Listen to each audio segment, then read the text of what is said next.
Hey, it's Trey Cross, founder of the Cross 3 Network, and this is 10 things I would tell my 13-year-old self as a brand new gospel musician.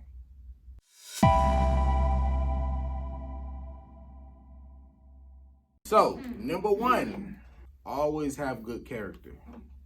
Know how to talk to people. Know how to treat people. Be conscious of what you say. Be conscious of how you say it. Be conscious of how you conduct yourself in church and outside of church. Because your talent and your skill is not a license to be a jerk. Number two, have confidence, but also have humility. There's a difference. Confidence is knowing what you're able to do. Confidence is believing in your ability, the work that you put in. But being humble and not being so self-centered and not looking down on anybody and not and basically just being level-headed, just not being self-centered and just being level-headed. Number three, be early and never late. To this day, I've been playing for 20 years. I show up for church an hour early, always, as much as I possibly can. Sometimes it's not always an hour, but the goal is at least an hour. I like to make sure I'm set up. I like to make sure my keyboard is good. I like to make sure I got my patches good. I like to make sure everything's plugged up, working. Make sure everything's straight. Make sure I'm good on the set that we're going to play. Make sure I understand what's going on in the service that we're about to have, whether it's Sunday morning, whether it's Wednesday night, whatever it is. Always be early, never late. Number four, always be dependable. Can people depend on you? If you say you're going to be there, are you going to be there? Or are you just saying you're going to be there and you don't really know yet? Nah, bro. If you say you're going to be there, then be there. If you don't know, then don't say yeah. Be like, I don't know, or just be okay with saying no. But look, you have to be dependable. Your word is everything. Number five, always be prepared and ready. When you get the songs a week in advance, hopefully you get them at least a week in advance, if not longer. When it's time for rehearsal, make sure you know the music. Make sure you understand what's going on. Don't show up unprepared and you got the music well in advance. Now, if you got the music at last minute, that's different. That's not even on you. But if you got the music in advance, be ready, be prepared, understand what's going on.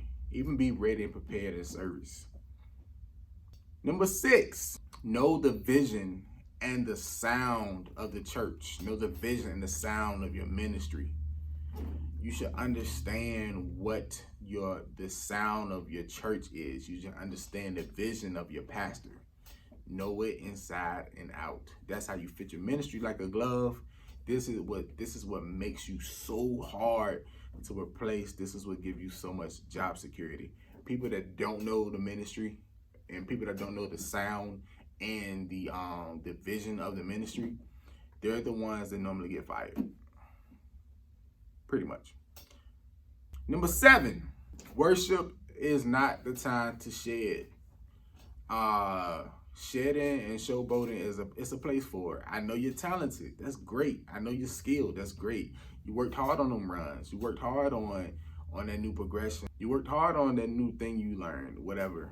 But like, dude, when we in worship, we going in, it's not the time for it. So understand that everything has its place. Number eight, if you're playing in a band, always be a band of one. You should never be in a band and everybody's doing their own thing. Everybody should be playing together, always. Like if y'all mess up, y'all should mess up together. Like togetherness is everything in a band. Number nine, know your pastor and how they flow inside and out. The more you know your pastor, the more you know how they flow inside and out, the better they can flow, the better they can minister. Now they're not distracted with what you're doing or what you're not doing because you're right there. You're their right hand. You know you're holding them down. They're good. Now they can just flow. They don't have to worry about anything else outside of what they're supposed to be doing. And it's more job security. Last but not least, number 10, always be present in service. I've seen so many musicians, young and old. Well, not old, kind of midway, not present. Like when it comes down to the service, you're in church. You can't do what you want to do. You can't do like, I put it this way. Always be in the moment. Always play what's necessary. Always play what's needed. Don't play what's fun. Don't play what you like to play or what you heard on the radio last night. Play what's necessary. Play what's needed. We're not talking about Twinkle Twinkle Little Star. We're not talking about Go Go Gadget. I know that's fun and comical. Do that after church. And that's even after the dust has settled from a powerful service. Like, be present and in the moment. Be mature enough to know that this is what's supposed to be played right here in this moment. And be mature enough to know when the shift is in the service is happening. So now you can already be with that shift in the service. So now you're there and you're allowing the Holy Spirit to lead you and guide you. Okay? That's also job security. So I hope you enjoyed these top 10 things I would tell myself as a 13-year-old brand new church keyboard player. So anyway, if this helped you, let me know in the comments.